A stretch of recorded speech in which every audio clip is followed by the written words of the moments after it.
जय जगन्नाथ फ्रेंड्स। तो फ्रेंड्स देखो अंगनवाड़ी आसला बहुत बड़ निजुक्ति समस्त कैंडिडेट तेबे एथिरे केउ सब पोस्ट निजुक्ति रही से पर्टिकुलर केते बयस क्वालिफिकेशन आवश्यक रही केमिति कोन अप्लाई करेंगे सिलेक्शन कौन प्रोसेस रही सबूर ऑल डिटेल्स इनफॉरमेशन ये वीडियो माध्यम प्रोवाइड करदेवी।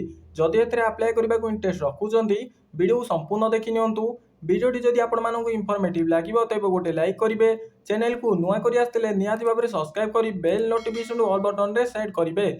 जदि आपण मैंने जॉब टीर नोटिफिकेशन पीडीएफ डाउनलोड करने को चाहते तेरे डिस्क्रिप्शन रे टेलीग्राम लिंक अच्छी जॉइन हूँ जहाद्वारा फ्यूचर आपण मैंने सब गवर्नमेंट निजुक्तिर अपडेट इनफॉरमेशन प्रथमे पाइपर। तो फ्रेंड्स देखो सैलरी देखो आपंकर 10,000 का सैलरी तेबे वर्तमान आसतु देखने कौन रही निजुक्तिर ऑफिशियली नोटिफिकेशन टी। फ्रेंड्स प्रथमे ऑर्गेनाइजेशन नेम टी देखा गले द वुमेन एवं चाइल्ड डेवलपमेंट ऑफिसर रही ओडिशा रही।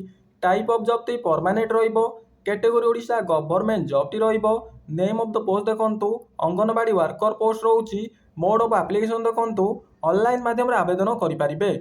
तापर देखो आपंकर who can apply all Odisha candidate पिला माने आवेदन करेंगे। प्लेस ऑफ द पोस्टिंग देखो ओडिशा रही। अप्लाई लास्ट डेट देखो 29/7/2025 रही। जदि आपण मैंने आवेदन करने को इंटरेस्ट रखुंट यही हूँ से आपंकर ऑफिशियल वेबसाइट आपण मैंने विजिट कर आवेदन करेंगे। जेंडर देखो ओनली मेल फीमेल कैंडिडेट केवल आपण मैंने जदि महिला कैंडिडेट आपण मैंने ही आवेदन करेंगे। एजुकेशनल क्वालिफिकेशन देखो जदि आपण मैंने +2 पास कर तेबे ये पोस्ट एप्लिकेबल रोचंती। सिलेक्शन प्रोसेस देखो नो एग्जाम रोची, मार्क बेसिस रहिबो, डॉक्यूमेंट वेरिफिकेशन रहिबो। दुईटी स्टेप दे आपण मैंने सिलेक्शन रोचंती। वैकेंसी डिटेल देखो पीडीएफ चेक कले आपण मैंने जानि परिबे। एज लिमिट देखो मिनिमम एज टी 18 वर्ष रही, मैक्सिमम एज टी 35 वर्ष रही समस्त कैंडिडेट। एज रिलैक्सेशन देखो गवर्नमेंट रूल अनुसार ओबीसी कैंडिडेट 3 वर्ष रही, एसटी एससी पीडब्ल्यूडी कैंडिडेट 5 वर्ष रही, एक्स सर्विसमैन कैंडिडेट 5 वर्ष रही, PWD plus SC ST candidate 15 वर्ष रही समस्त कैंडिडेट।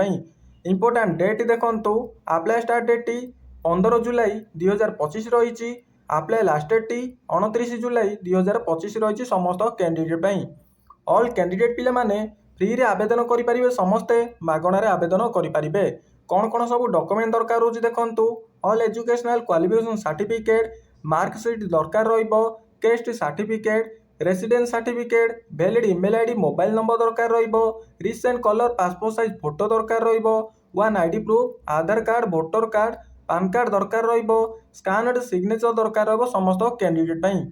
सैलरी देखो आपंकर पर मंथ सैलरी 10,000 टंका रहिबो समस्त कैंडिडेट। तापर देखो आपण मैंने डायरेक्ट तलू तलू स्क्रॉल करंतु। जदि आपण मैंने इंटरेस्ट रखुंट, जदि आपण मैंने नोटिफिकेशन पीडीएफ डाउनलोड करने को चाहते क्लिक यूर पर क्लिक करी आपण मैंने नोटिफिकेशन पीडीएफ डाउनलोड करेंगे। नचेत मो टेलीग्राम रे जॉइन हूँ सेठार आपण मैंने डायरेक्ट नोटिफिकेशन डाउनलोड करेंगे। एवं जदि आपण मैंने आवेदन करने को इंटरेस्ट रखुंट अप्लाई ऑनलाइन लिंक पर क्लिक करूँ। क्लिक कर सारिबा परे एई भली वेबसाइट शो करिवो। प्रथमे आपण माने जदि आपण माने आवेदन करि सारिचंती लॉगिन करी आपण माने डायरेक्ट आवेदन करि परिबे। एई भली प्रोसेस माध्यम रे आपण माने आवेदन करि परिबे। जदि एई वीडियो रे किछि भी डाउट रहिछि मते एई वीडियो रो कमेंट बॉक्स रे पचारि परिबे, मु आपनकर समस्त डाउट क्लियर करिबी। तबे फ्रेंड्स वीडियोटी जदि आपण मानकु इंफॉर्मेटिव लागिला तबे गोटे लाइक करी चैनल को सब्सक्राइब करी जानि नेबे। एई भली समस्त गवर्नमेंट जॉब रो अपडेट जानि परिबे। रहुची पुणी देखा गोटे जॉब अपडेट वीडियो रे ठीक यही टाइम रे। जय जगन्नाथ, धन्यवाद।